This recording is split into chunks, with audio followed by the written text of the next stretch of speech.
Hey guys, Sure I'm here. I'm going to be doing a review and shooting test on an SAI M4.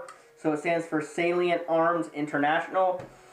This is a copy of obviously a real firearm, and it's just basic. It's basically an M4, but it's not a basic M4. I hope that makes sense. It's obviously an M4, but it's not an M4. It's not your standard M4. Okay, so I'll get into it. This is a customer's. I actually worked on this not too long ago. I put a Aries high torque motor in here, and I shot a few mags through, and it ran fine. But it's like sometimes it shot, sometimes it didn't, and it was because the trigger contacts were so charred that it literally wouldn't pass connection. And I wiped them off, and you wouldn't believe how much black soot there was on the trigger contacts. It was crazy. But the trigger contacts didn't look damaged. Like, there was a bunch of soot, but they weren't melted through, so they looked like it would work. And I put it together after cleaning them up, and it just did not work. So I ended up putting a MOSFET in here. It is a Sigma FET, which is a budget MOSFET. I sold it to the customer, and it's got brand new trigger contacts, and still that Aries high torque motor. So other than that, there's no upgrades in this. It's just the Sigma FET and an Aries high torque motor. Everything else is stock. And if you guys did not know, it is OEM GMP on the inside. I'll get into the internals later. Stock here, I'm not sure if this is standard. I don't think it is, because it says Voltor on the stock. So I don't know. I won't comment on that. It does look like a crane stock, but there's no spots back here to put stuff in. And I honestly think you should get a new stock. This is probably a real stock. A real Voltor stock for, you know, real guns. That's probably what this is. So I'd probably recommend your standard airsoft crane stock, which I might have one that I can give him so that he can fit batteries better, so he doesn't have to do just a buffer tube LiPo. Because obviously with MOSFETs you have a little bit of a harder time getting buffer LiPos in the buffer tube, unless you have a Spectre or something with no MOSFET chip, or like an Amoeba. Okay, meta buffer tube, ambi-sling mount on the side, left side and right side. They're the same size, so you'll get the same ambi capability. Standard mag catch.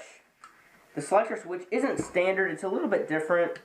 It's a little loose, if you ask me. I think I saw somebody else on a review mention that it doesn't click into place that well. But it's a cool design. The etchings are nice. And then all the etchings are nice. Las Vegas, Nevada, Salient Arms International. Hope you guys can see those trades. And then you have a Salient Arms logo on the upper. And then right here it says Salient Arms International on the upper. And then it says Salient on the bolt. And you have the Salient logo on the rail. So it's a kind of a billet style lower and upper. Because you can see right here it's got kind of a unique design, kind of like a Voltor type thing. Again, it is OEM GMP. The pistol grip here, I believe is Salient Arms. There's no markings on it that I can see, so I assume it's Salient Arms. It's a very ergonomic grip. It reminds me of a Magpul Myad. Standard charging handle, but the charging handle like jams up. See the bolt? It was like that when I worked on it the first time, so no idea. But the hop-up is aluminum with purple wheels, which is interesting. A modular rail system, which I'm not sure if this is, it doesn't look like it's M-LOK. It doesn't even look like it's anything. I don't know if you can mount rails back here or not. But there's built-in rails on the front, on every side, and then a monolithic rail on the top. This gun's a little front-heavy to me. Just a little bit, but it's pretty comfortable overall. I do think you can take this off the front end, right? Yeah. You can pull this down and twist. Oh, that's sick. That's sick. That flash hider is nice, so look at that. That's a cool looking flash hider. So that's cool. That's pretty cool. That's very, very unique. And then you just twist it back on, and it locks into place. So I have it backwards. Yeah, great. There we go. So yeah, that's pretty cool. So you can take that off. I definitely have it off if I was using this gun. That's pretty much it. As far as internals, it's OEM GMP, so you have GMP 8mm bearings, which are strong. A good gearbox shell. You have an aluminum O-ring nozzle. A cylinder that is metal, aluminum. The piston has 4 metal teeth, but the material isn't that good. I've seen multiple pistons, GMP pistons strip, and piston heads break too. It would be nicer if they did full metal rack, but you know, it's cheaper to do plastic, so companies do it. And then I think this used to have a ball bearing spring guide, but whatever spring is in here, spring guide's in here now is not ball bearing. So I don't know if somebody swapped it out or what, but I think most GMPs that I've seen, if not all, have had ball bearing spring guides. So I don't know what that's about.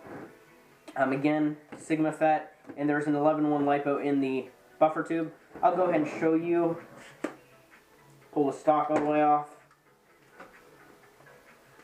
And you're going to see a heap of wires right here. So basically the buffer tube LiPo goes in there, and then the buffer tube, or the MOSFET board, tucks like right there. Okay? So not a very good system. This is just how I'm going to do it for the shooting test. But I'm probably going to recommend him to get a new stock, I would say. So it's easier to get batteries in and out. Because if he got a new stock, then he would have it would be a lot less likely for him to mess up the wiring or pull one of the wires out of the MOSFET, because that's actually very, very common for new players, new people that aren't used to MOSFETs. So, alright, let's go ahead and shoot it. Got a GMP mid-cap full of .2s. I have not put BBs through this yet. So let's see. The trigger response is actually pretty crisp with the MOSFET. It's actually, the trigger pull's a lot shorter. I put a different trigger spring in here, so the pull is actually a lot less poundage-wise, which is awesome because GMP trigger springs are way too strong. Oh, that's nice. It's overhopped a little bit.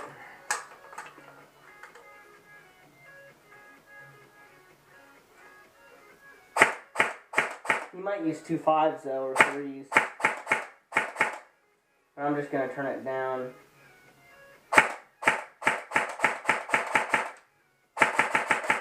Oh, that's perfect.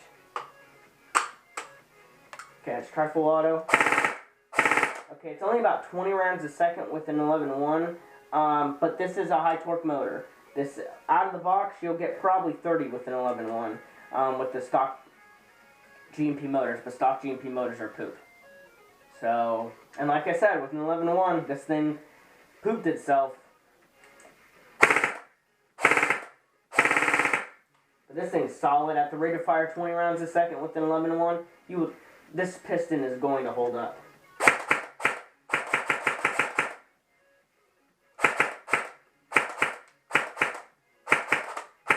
And that's stock gear. That's pretty good.